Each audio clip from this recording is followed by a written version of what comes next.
A vida de Bahá'u'lláh é uma vida por todos os motivos incomum. Nosso pensamento ocidental, acostumado que está a mensurar por parâmetros lineares a vida de qualquer biografado, sente-se neste caso tolhido. Isto porque um personagem como Bahá'u'lláh encontra o palco do mundo pequeno para conter aquele espírito que, vez por outra, toma a forma de templo humano e habita entre nós. É nada menos que o Verbo feito carne. Sua influência ultrapassa os limites de sua época, impulsionando significativamente a civilização.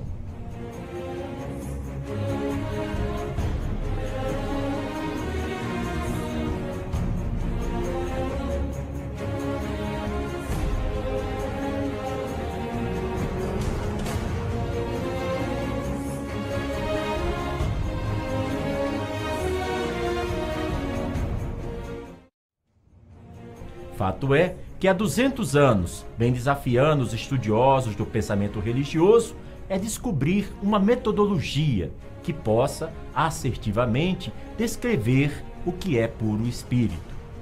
A característica predominante em sua vida é a qualidade de um amor intenso pelo gênero humano. Um bom vislumbre sobre a figura de Bahá'u'lláh nos foi legada pelo eminente orientalista e professor da Universidade de Cambridge, Edward Granville Brown. Ele teve o raro privilégio de se encontrar face a face com Bahá'u'lláh e deixou escrito este eloquente testemunho. Não me foi preciso perguntar em cuja presença estava, enquanto me curvei diante daquele que é objeto de uma devoção e um amor que os reis poderiam invejar e os imperadores almejar em vão. Uma voz cheia de dignidade e doçura convidou-me a sentar e prosseguiu. Louvado seja Deus por teres atingido. Vieste ver um prisioneiro e exilado. Só desejamos o bem do mundo e a felicidade das nações. Não obstante, nos consideram provocadores de luta e sedição, dignos de cativeiro e exílio. Que todas as nações se unam em uma mesma fé e todos os homens sejam fortalecidos. Que cesse a diversidade de religião e as diferenças de raças sejam anuladas. Que mal há nisso e assim há de ser. Essas lutas infrutíferas, essas guerras arruinadoras haverão de passar e a paz máxima há de vir. Vós na Europa não precisais disso também? Não foi o que Cristo predisse? Vemos, entretanto, vossos reis e governantes gastarem os tesouros mais livremente com os meios da destruição da humanidade do que com aquilo que lhes pudesse proporcionar felicidade. Essas lutas, carnificinas e discórdias devem cessar e todos os homens ser como uma só família. Que o homem não se vanglorie pelo amor à pátria, e sim pelo amor à sua espécie. Bahá'u'lláh nasceu em Teherã, entre a alvorada e o nascer do sol, de 12 de novembro de 1817. Filho de um vizir da corte persa, logo se sobressaiu pela elevada conduta moral, pela sensibilidade ante os sofrimentos dos necessitados e por uma inteligência inata. Estes predicados valeram-lhe o título de pai dos pobres e fizeram com que fosse, ainda que informalmente, um conselheiro da corte.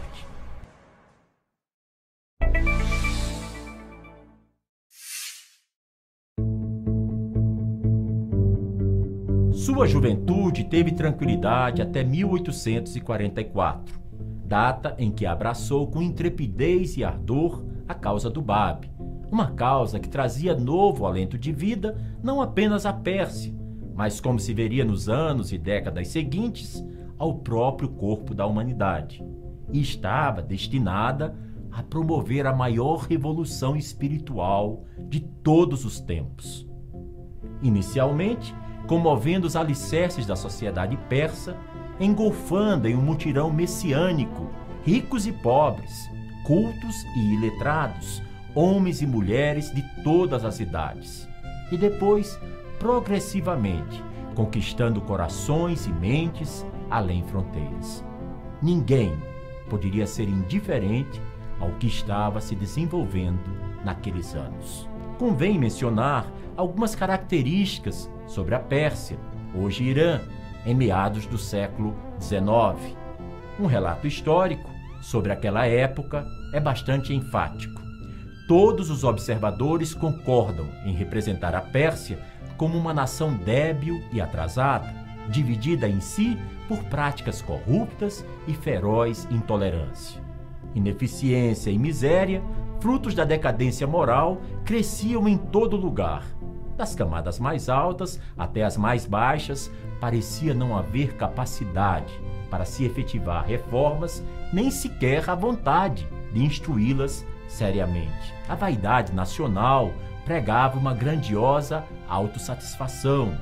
Uma mortalha de imobilidade pairava sobre todas as coisas, e uma prevalecente paralisia mental tornava impossível qualquer desenvolvimento. O consagrado escritor português Eça de Queiroz escreveu em seu livro A Correspondência de Fradique Mendes o seguinte: calado, invadido pelo pensamento do Bab, o arauto da fé Bahá'í, revolvia comigo o confuso desejo de me aventurar nessa campanha espiritual. Por que não? Tinha a mocidade, tinha o entusiasmo, via-me discípulo do Bab e partia logo a pregar, a espalhar o verbo babista. Aonde iria? A Portugal, certamente, levando de preferência a salvação às almas que me eram mais caras.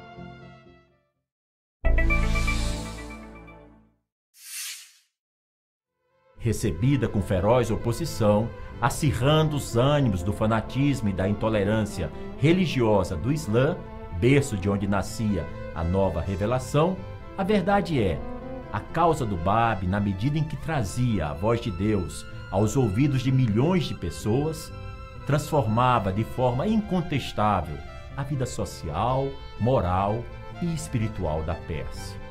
O país não foi mais o mesmo. O mundo não foi mais o mesmo.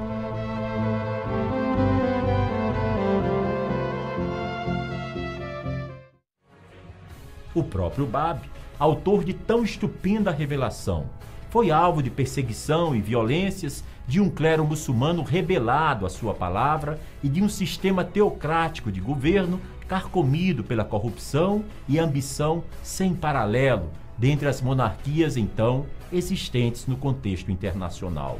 Aprisionado em fortalezas, nas regiões montanhosas do país, como as de Marcou e Tikrit, o Bab, a despeito de dias tão turbulentos, esteve placidamente a transmitir seus novos ensinamentos e a alimentar a chama que se ateou nos corações que atenderam a seu chamado. 20.000 pessoas foram trucidadas pelo crime de não renegarem a nova fé. Cenas trágicas da alvorada de uma nova fé que encontrava claros paralelos com a saudação que a mesma humanidade, muitas gerações antes, oferecera a Jesus de Nazaré. Na descrição do renomado historiador francês Ernest Renan, temos uma visão do heroísmo suscitado naqueles dias. Renan escreveu: um dia que talvez não tenha igual na história do mundo foi aquele em que ocorreu o grande massacre de Babis inteira. Avançavam entre carrascos, mulheres e crianças com pavios acesos, flamejantes, colocados dentro das feridas. As vítimas eram arrastadas com cordas e obrigadas a caminhar com chicotadas. Quando chegavam ao lugar do suplício, lhes era oferecida a vida novamente, desde que renegassem sua fé. Um algoz disse a um pai que, se não renegasse a fé, cerraria o pescoço de seus 2 filhos sob seu próprio peito. Eram 2 garotos, o maior dos quais tinha apenas 14 anos, vermelhos com seu próprio sangue, com as carnes dilaceradas, escutavam calmamente o diálogo. O pai respondeu, deitando-se no chão, que estava pronto. E o maior dos filhos, reclamando com ímpeto os direitos de primogênito, pediu para ser decapitado primeiro. Foi a essa causa que Mirza Hussein Ali, depois chamado Bahá'u'lláh, nome em árabe que significa a glória de Deus, veio a dedicar toda a sua vida. Tinha então 27 anos de idade. Deixava atrás de si o conforto e a tranquilidade de um lar, os privilégios de uma das mais tradicionais famílias do Mazindarã. Líder inato, tornou-se referencial da oprimida massa de seguidores do Báb, ainda cumprindo rigoroso encarceramento. Sua sabedoria e argúcia levaram-no a coordenar, em junho de 1848, a primeira reunião dos seguidores no vilarejo de Badast. Ali, naquela aldeia, a pauta de temas incluía desde um plano para a libertação do Báb até uma proclamação inequívoca dos postulados básicos da mensagem divina da qual ele era o portador, firmando-a como uma religião independente, com seus próprios ensinamentos e tendo seu próprio livro sagrado, o Bayan. O drama vivido pelo Báb teve o ato final com seu fuzilamento aos 31 anos de idade em uma praça pública de Tabriz, ao meio-dia de 9 de julho de 1850.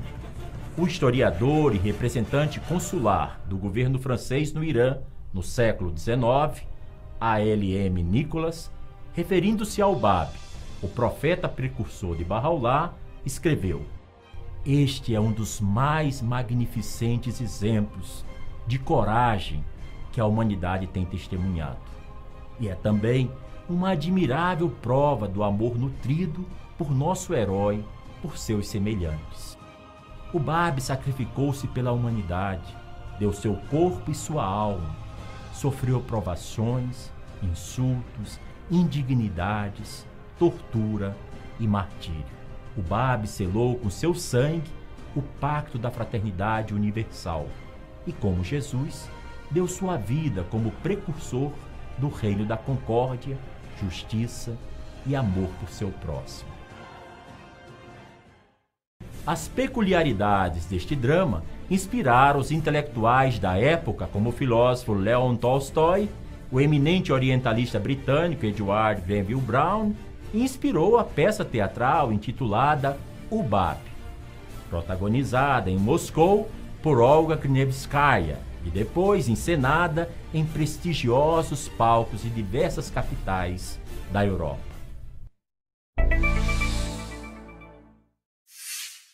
Em agosto de 1852, perturbado com o destino de seu mestre, tendo sido inclusive testemunha ocular de seu assassinato, um jovem chamado Sadiq disparou uma pistola no Shah, buscando assim vingar a trágica morte de seu amado. No entanto, utilizara balas de festim.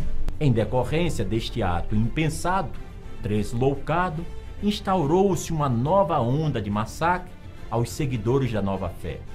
Bahá'u'lláh foi condenado à prisão no Siachal, a Cova Negra, um calabouço subterrâneo em Teherã, que em anos passados servira como reservatório público de água. Acompanharam-no diversos de seus companheiros. Diariamente, um deles era escolhido para a sessão de tortura ou mesmo para ser trucidado. Quando o carrasco vinha buscar um deles, aquele cujo nome era chamado dançava literalmente de júbilo, beijava com êxtase as mãos de Bahá'u'lláh, abraçava seus companheiros de crença e então, não se contendo de alegria, avançava para o local do martírio. Durante 4 penosos meses, na companhia de cerca de 150 delinquentes, assassinos e salteadores de estradas, com o pescoço agrilhoado pelas pesadas correntes Karagurá, que hoje estão em um museu de Teherã, Mirza Hussein Ali recebeu a missão divina, o manto de profeta. Este mesmo espírito imortal que há 5.000 anos passados revelara-se a Moisés no Monte Sinai através da voz que fluía da sarça ardente. Há 3.000 anos viera na forma do fogo sagrado e inspirara Zoroastro.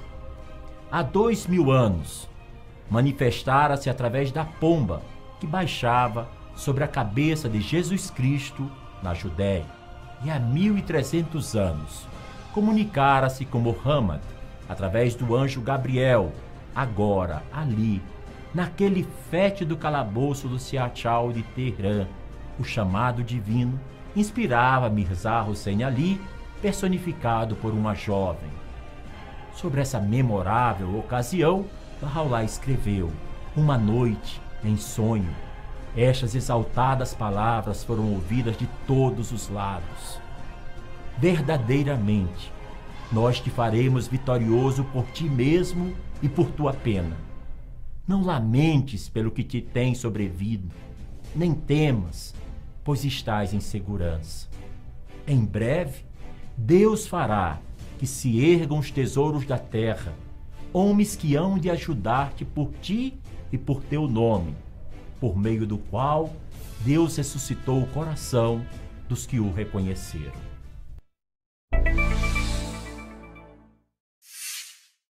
Mas logo ficou comprovado de forma irrefutável que Bahá'u'lláh não tivera qualquer envolvimento com o atentado à vida do Shah, tendo inclusive o ministro russo atestado a pureza do seu caráter. Com a saúde debilitada, o Shah ordenou que Bahá'u'lláh fosse exilado para Bagdá, na Mesopotâmia. Em 1863, o governo turco, atendendo o pedido do governo persa, baniu Bahá'u'lláh para Constantinopla. Esta notícia causou grande comoção aos seus discípulos. Afluíram à casa de seu mestre para hipotecar sua solidariedade e demonstrar seu desapontamento. A família viu-se forçada a acampar por 12 dias no jardim de Nadib Pasha, nos arredores da cidade de Bagdá. Foi durante estes 12 dias, 21 de abril a 2 de maio de 1863, 19 anos depois da declaração do Bab, que Bahá'u'lláh deu a vários de seus adeptos as boas novas de ser ele, o prometido de todos os profetas do passado. Aquele jardim onde se consumou tão eloquente proclamação veio a ser então conhecido pelos Bahá'ís como Jardim do Rizván.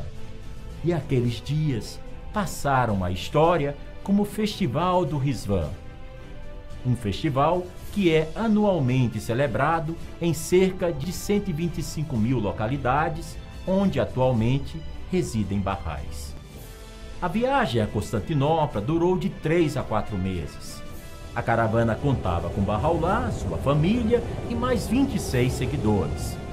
Eles suportaram um inverno rigoroso e permaneceram naquela cidade apenas 4 meses, sendo novamente o grupo banido para Adrianópolis, terminando por passar cerca de 23 anos de sua existência terrena confinado na cidade e prisão de Aca, na antiga Palestina, hoje Estado de Israel. Um provérbio popular na região dizia que os pássaros que sobrevoassem Aca cairiam mortos, tão fétido, pestilento era o seu ar. O consagrado escritor russo Leon Tolstói escreveu: os ensinamentos de Bahá'u'lláh nos apresentam, agora, a forma mais elevada e pura do ensinamento religioso.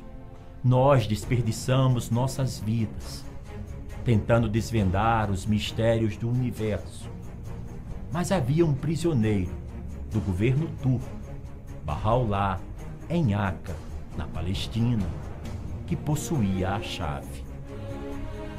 Conheci os Bahá'ís durante muito tempo e sempre me interessaram seus ensinamentos. Portanto, simpatizo com os ensinamentos Bahá'ís de todo o meu coração, já que ensinam a fraternidade, a equanimidade e o sacrifício da vida material em favor do serviço de Deus. Da prisão de Acre, o prisioneiro dirigiu mensagens aos reis e governantes da terra, bem como aos líderes espirituais das grandes religiões.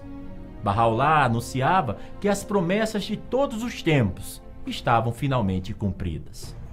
Em um tempo em que o esplendor e a ostentação dos monarcas refletiam o vasto poder que exerciam, era curioso observar com que poder e majestade a eles ele se dirigiu, e de forma coletiva.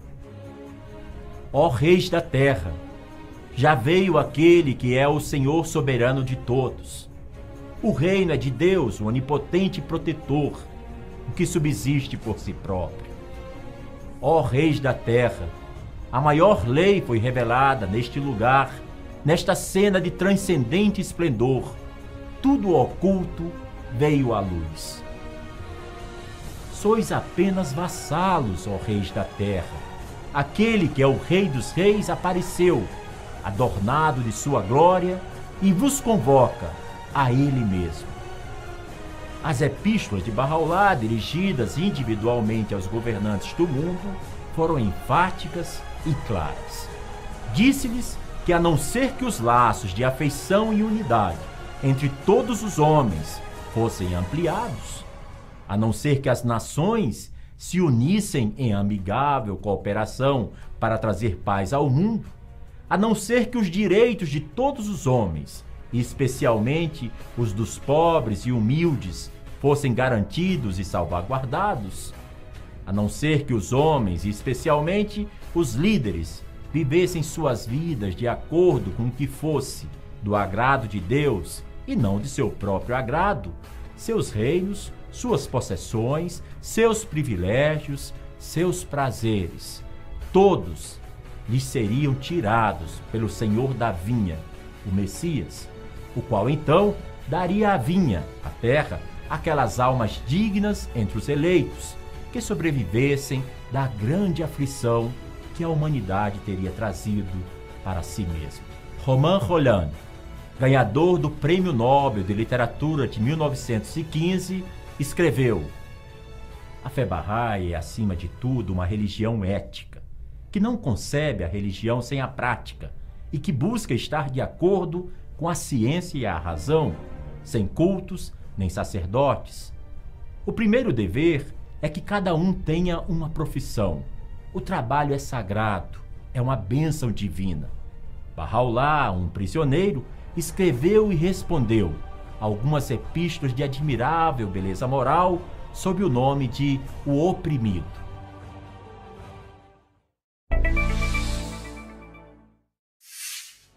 Recusando-se em sua maioria a atender ao seu chamado, os destinatários destas inspiradas mensagens tiveram o seguinte destino: o sultão Abdulaziz, o rei do Império Otomano, foi deposto após uma rebelião do palácio e assassinado em 1876.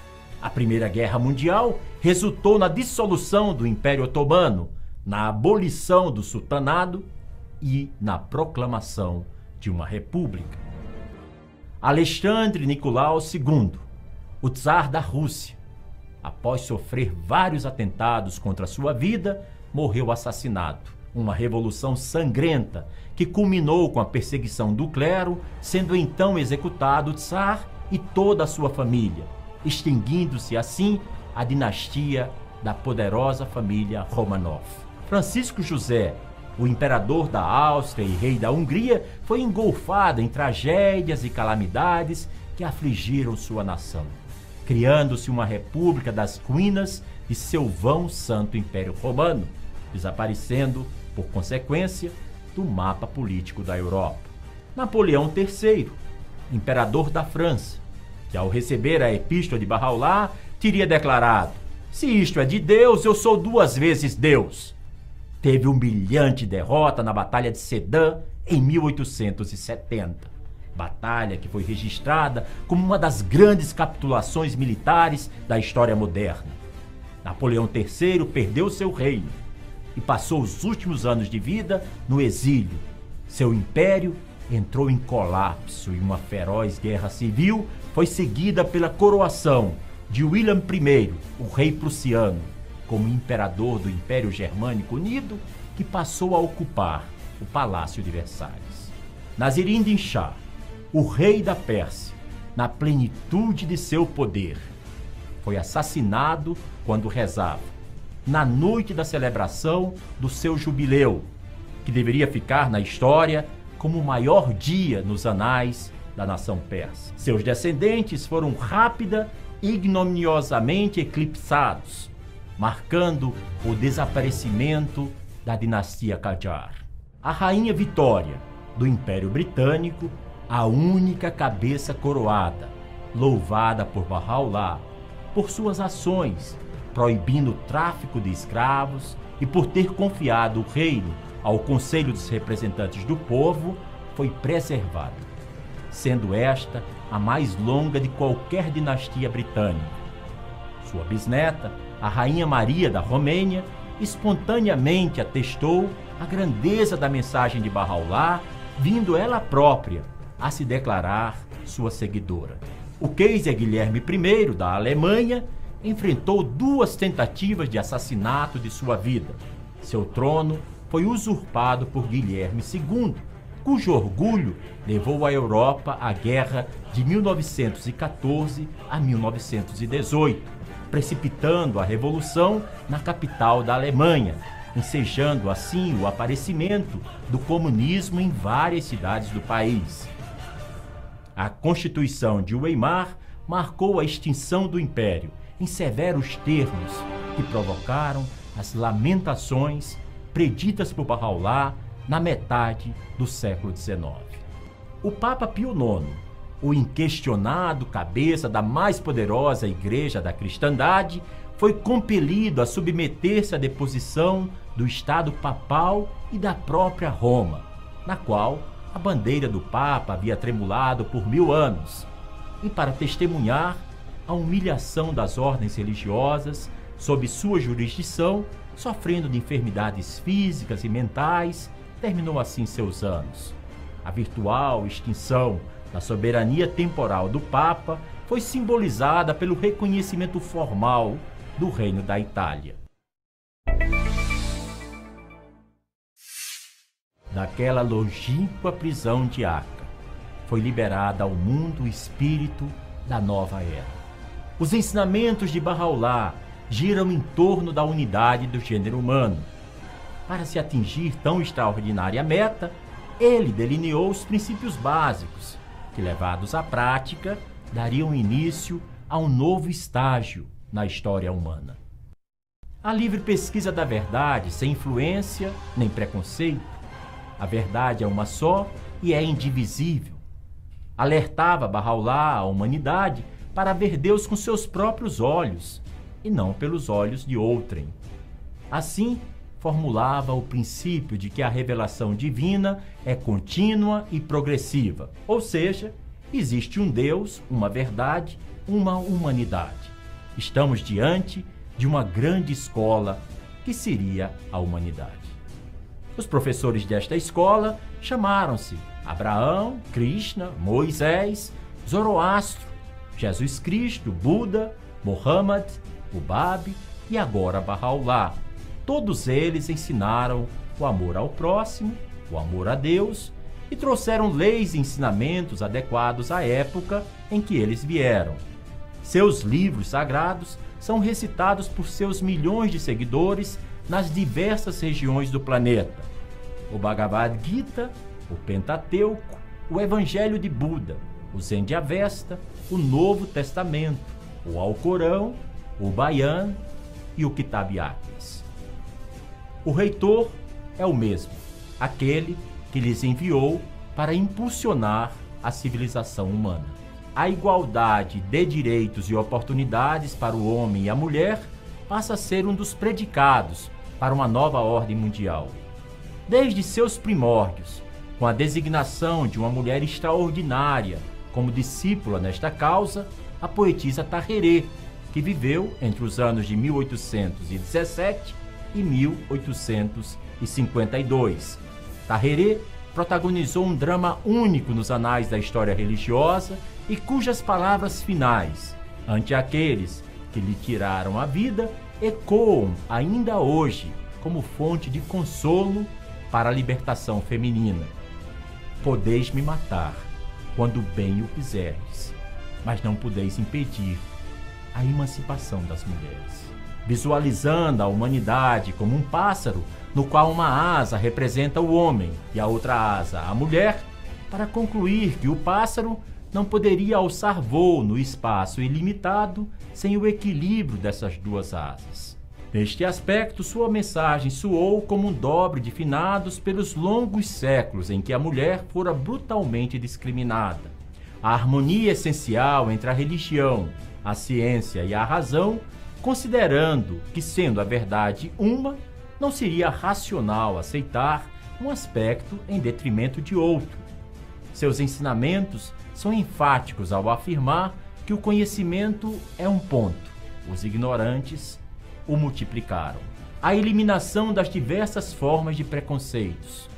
Bahá'u'lláh concebia um mundo uno, onde diferenças raciais, nacionais, culturais, dentre outras, não encontravam abrigo à sombra de Deus. É comovente imaginar Bahá'u'lláh em sua cela, na prisão de Aqa, e proclamar: vós sois as folhas e os ramos de uma mesma árvore, as gotas de um único mar, as estrelas de um mesmo céu. Ou mesmo ele concluir uma reflexão com estas palavras: quando o homem volve a face para Deus, vê que todos são seus irmãos. A luz da unidade é tão poderosa que pode iluminar a terra inteira. Para Bahá'u'lláh, a humanidade ultrapassara os estágios evolutivos de família, patriarcado, de tribo, as tribos de Judá, de cidade e estado, Jerusalém, de nação, a Arábia, e então se dirigia inevitavelmente para a unidade mundial. Em suas palavras, afirmava-se o conceito todo abrangente de cidadania mundial. A Terra é um só país e os seres humanos seus cidadãos. É no mínimo instigante constatar que, por caminhos muitas vezes inovadores ou pouco ortodoxos, as nações envidam esforços para atingir este novo estágio a que são convocadas desde o século XIX. A educação compulsória universal, a que todos deveriam ter acesso, foi um dos princípios delineados por Bahá'u'lláh para se alcançar o entendimento mundial, e que seja conducente a um sentimento de mútua responsabilidade pelo bem-estar da família humana. Bahá'u'lláh, ao se referir ao ser humano como uma mina rica em joias de inestimável valor, afirmava que a educação tão somente poderia fazê-lo revelar suas potencialidades. Estavam assim lançadas as bases para tornar realidade a profecia do Antigo Testamento, de um tempo predito, no qual o conhecimento encheria a terra, assim como as águas enchiam o mar. Ainda mais, os ensinamentos bahais declaram que a ignorância é indiscutivelmente a principal razão para o declínio e a queda dos povos e para a perpetuação, a manutenção dos preconceitos. O restabelecimento do primado da justiça recebeu consideração especial de Bahá'u'lláh.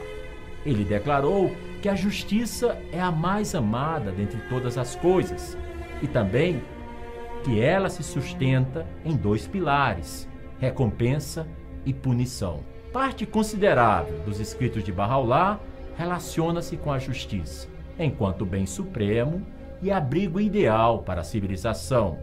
Com efeito, bem podemos colocar a situação caótica em que o mundo se defronta como sendo a ausência da administração da justiça em seus múltiplos afazeres.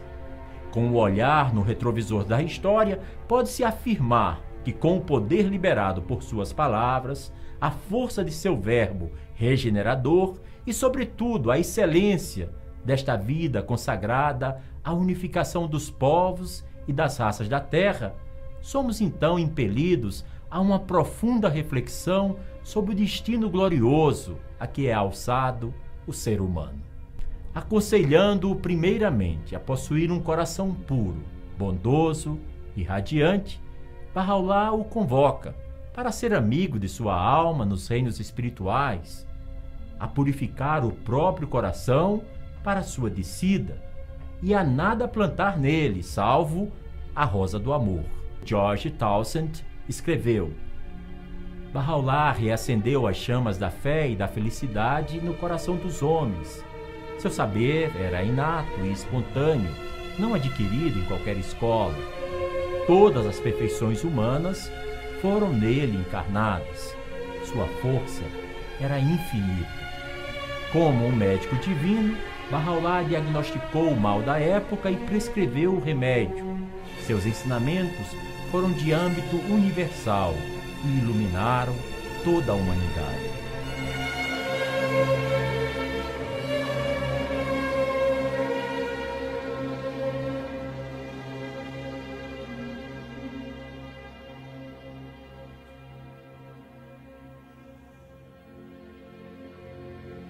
A educadora Helen Keller deixou este testemunho: a filosofia de Bahá'u'lláh merece a melhor atenção que nós lhe possamos prestar. Que tema mais nobre do que o bem do mundo e a felicidade das nações para ocupar nossas vidas? A mensagem da paz universal há seguramente de prevalecer. É inútil opor-se a uma ideia que contém a potência de criar uma nova terra e um novo céu e de animar os seres humanos com uma santa paixão por servir.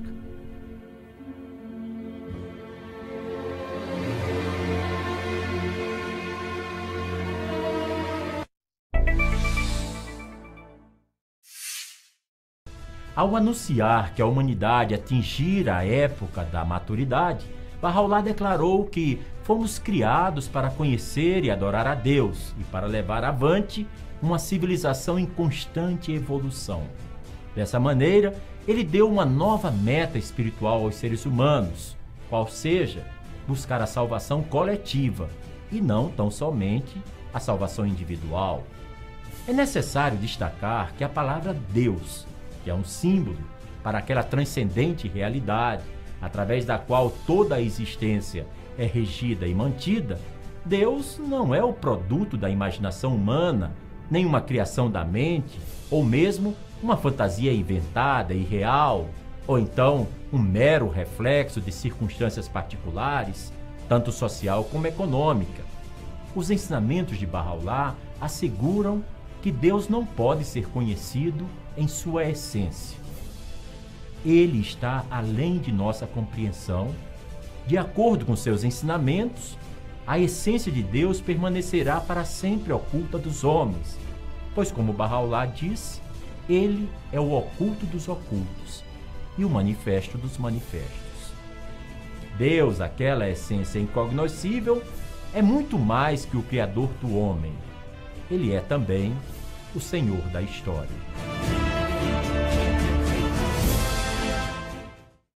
Os ensinamentos e as orações por ele reveladas trazem, conforme atestou a Rainha Maria da Romênia, paz à alma e esperança ao coração, e são, nas palavras do Mahatma Gandhi, um consolo para a humanidade.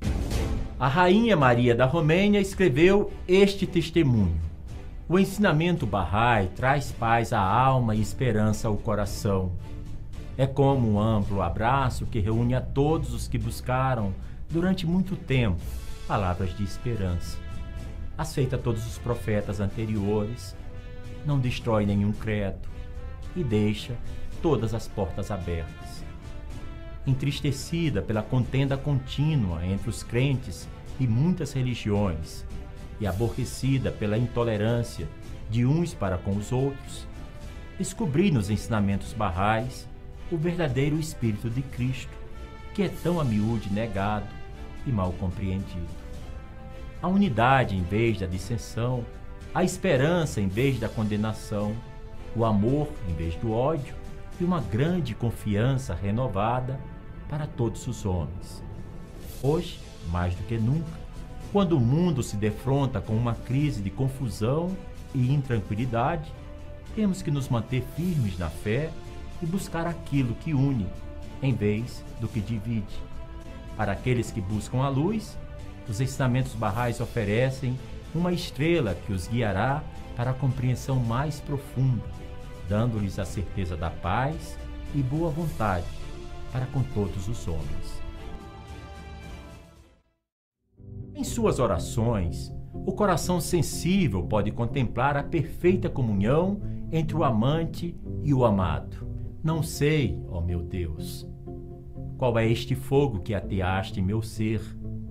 Nem o céu, nem a terra podem nublar seu esplendor.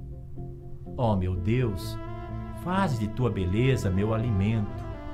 Ó tu, Senhor bondoso, une a todos, faz as religiões concordarem e torna as nações uma só, para que sejam como uma só família. A prisão de Bahá'u'lláh foi por fim mitigada pela mobilização das tropas turcas, ficando aquele quartel de Aca requisitado para a utilização dessas tropas. Bahá'u'lláh e sua família foram transferidos para uma casa nas imediações, ficando seus adeptos acomodados numa estalagem na pequena cidade. Bahá'u'lláh permaneceu por mais 7 anos prisioneiro nesta casa. Num pequeno quarto, junto daquele que lhe fora designado, 13 pessoas de sua família, de ambos os sexos, tiveram que se acomodar como melhor pudesse. De início, sofreram excessivamente em consequência da acomodação inadequada, da alimentação escassa e da falta dos usuais confortos da vida. Depois de certo tempo, porém, alguns quartos adicionais foram postos à sua disposição, podendo eles, assim, viver com relativa comodidade. Depois que Bahá'u'lláh e seus companheiros deixaram o quartel, visitas eram-lhe permitidas, e gradativamente as severas restrições impostas pelos éditos imperiais foram sendo relaxados mais e mais, embora de vez em quando novamente voltassem a ser aplicadas por algum tempo. Mesmo durante a época pior de seu encarceramento, os Baha'is jamais desanimaram. Ao contrário, mantiveram-se inabaláveis em sua confiança e tranquilidade. Quando estava ainda no quartel de Aca, Bahá'u'lláh escreveu a alguns amigos: "Não tenhais medo, estas portas abrir-se-ão. Minha tenda será erguida no Monte Carmelo, e o maior contentamento será atingido." Esta declaração constituiu grande fonte de consolo para seus adeptos, e no devido tempo se realizou literalmente esta sua profecia. Bem-aventurado e feliz é aquele que se levanta para promover os melhores interesses dos povos e raças da terra, escreveu Bahá'u'lláh. Tendo nos primeiros anos de durezas mostrado como se deve glorificar a Deus, embora num estado de pobreza e ignomínia, Bahá'u'lláh, nos últimos anos de sua vida em Bardi, no início da década de 1890, mostrou como, cercado de honras e afluência, ainda assim se devia glorificar o mesmo Deus. Apesar de termos descrito a sua vida em Bardi como realmente majestosa no mais verdadeiro sentido da palavra, não se deve imaginar, porém, que fosse caracterizada por esplendor material ou alguma extravagância. A abençoada beleza, um dos inúmeros títulos com que a ele seus seguidores se dirigiam, e sua família viviam com a maior simplicidade e modéstia. O gasto com luxo egoísta era coisa desconhecida naquele lar. Perto de sua casa, fizeram-lhe os amigos um jardim, que denominaram de Rizvã, no qual ele passava muitos dias consecutivos, ou mesmo semanas, dormindo à noite numa pequena cabana. De quando em quando, ele ia mais longe, fazendo algumas visitas a Aca e Haifa, e mais de uma vez armando a sua tenda no Monte Carmelo, como predissera enquanto ainda estava encarcerado no quartel de Aca. A maior parte do tempo de Bahá'u'lláh era dedicada à prece e à meditação, à revelação dos livros sagrados e epístolas e à educação espiritual dos amigos.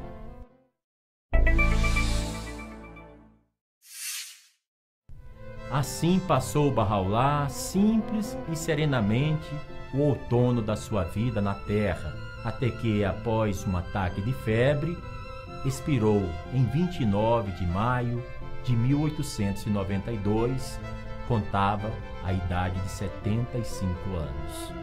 Entre as últimas epístolas por ele reveladas, figura seu testamento, escrito do próprio punho e devidamente assinado e lacrado. 9 dias após a sua morte, os selos por ele postos neste documento foram quebrados pelo seu filho mais velho, na presença dos membros da família e de alguns amigos, e o seu conteúdo, curto, mas notável, foi revelado. Por este testamento, Abdu'l-Bahá foi constituído o representante do pai e o expositor de seus ensinamentos, devendo os outros parentes e todos os adeptos dirigirem-se a ele e obedecê-lo. Isso constituiu uma barreira contra o sectarismo e uma garantia à unidade da causa. O poeta e pintor libanês Gibran Khalil Gibran, referindo-se ao filho mais velho de Bahá'u'lláh, Abdu'l-Bahá, escreveu o seguinte em seu diário: pela primeira vez, vi uma forma suficientemente nobre para ser o recipiente do Espírito Santo. Às 9 horas, o desenho ficou pronto e o nobre Abdu'l-Bahá, o exemplo perfeito da vida Bahá'í, sorriu. Em seguida, Abdu'l-Bahá disse-me em árabe: aqueles que trabalham com o Espírito trabalham bem. Você tem dentro de si o poder de Alá. Em seguida, voltou a citar Muhammad. Os profetas e os poetas veem com a luz de Deus, e voltou a sorrir. Em seu sorriso havia o mistério da Síria, da Arábia e da Pérsia. Os seguidores de Abdu'l-Bahá gostaram do desenho, porque é um verdadeiro retrato de seu mestre. Eu gosto dele, porque é uma verdadeira expressão do meu melhor eu. É tão bom quanto de Rodin, talvez, de certa forma, seja até melhor.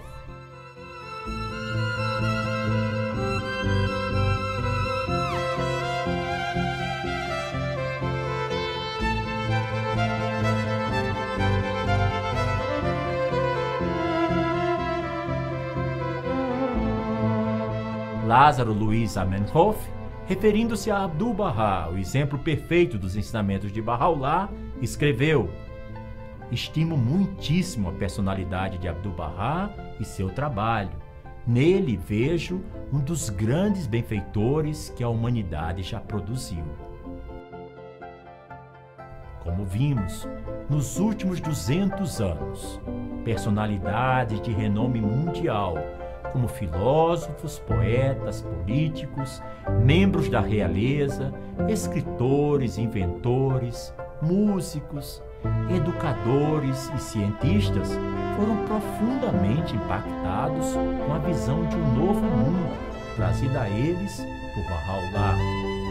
E desde 1844, o ano do nascimento da fé Bahá'í na antiga Pérsia, atual Irã, mais de 7 milhões de pessoas tiveram seu encontro marcado com Bahá'u'lláh. Esses milhões de pessoas mostraram-se eternamente comovidas com a beleza e a profundidade de suas palavras e ensinamentos. Perceberam que estava ao seu alcance a criação de um novo mundo.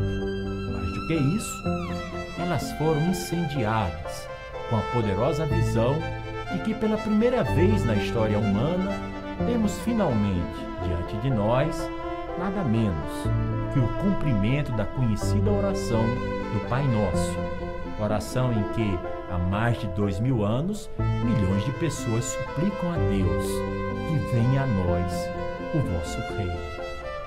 Dos muitos e eloquentes testemunhos, destaco a seguir apenas esta pequena porção. O brilhante psiquiatra suíço Auguste Forel escreveu: esta é a verdadeira religião do bem-estar social, sem dogmas ou sacerdotes, unindo a todos os homens deste nosso pequeno globo terrestre. Eu mesmo me tornei Bahá'í que esta religião viva e prospere para o bem da humanidade. Este é o meu mais ardente desejo. O ex-editor do The Times de Londres, Sir Valentine Tirole, escreveu: aquele movimento que testemunhou o nome apostólico do mártir religioso, o Bab, que foi condenado em Tabriz, é ainda uma força viva na Pérsia e é quase universalmente reconhecido. Socialmente, uma das mais interessantes conquistas do babismo é a elevação da condição da mulher. O catedrático Benjamin Jowett, da Universidade de Balliol, em Oxford, escreveu: este movimento Bahá'í é a maior luz que apareceu no mundo desde o tempo de Jesus Cristo. Devem observá-lo e nunca perdê-lo de vista. É demasiado grande e está demasiadamente próximo para que essa geração o compreenda. Somente o futuro poderá revelar sua importância.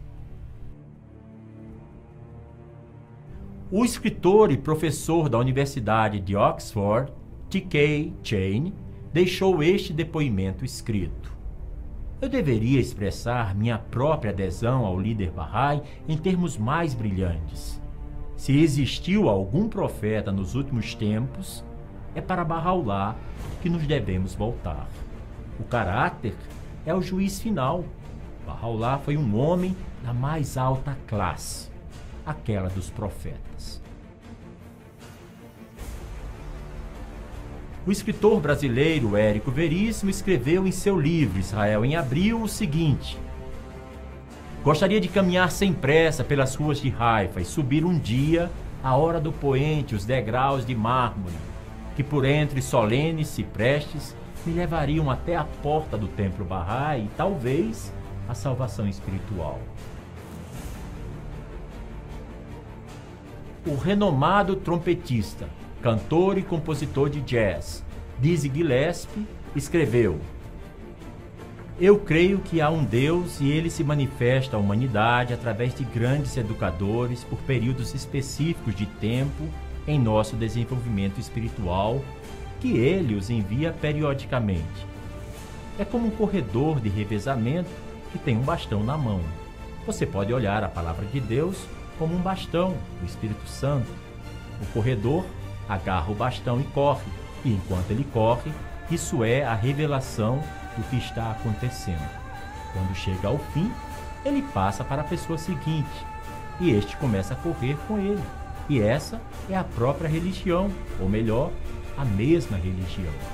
Ele passa para o próximo e o próximo, e assim por diante, até que haja paz e unidade da humanidade, na terra como no céu. Tornar-se um Bahá'í mudou minha vida em todos os sentidos e me deu um novo conceito da relação entre Deus e o homem, entre o homem e seus semelhantes, o homem e sua família. Os escritos Bahá'ís me deram uma nova visão sobre o plano de Deus para este tempo, a verdade da unicidade de Deus, a verdade da unicidade dos profetas, a verdade da unicidade da humanidade. Erwin Laszlo escreveu: o chamado dos Bahá'ís pela paz chega em um momento crucial na história da humanidade.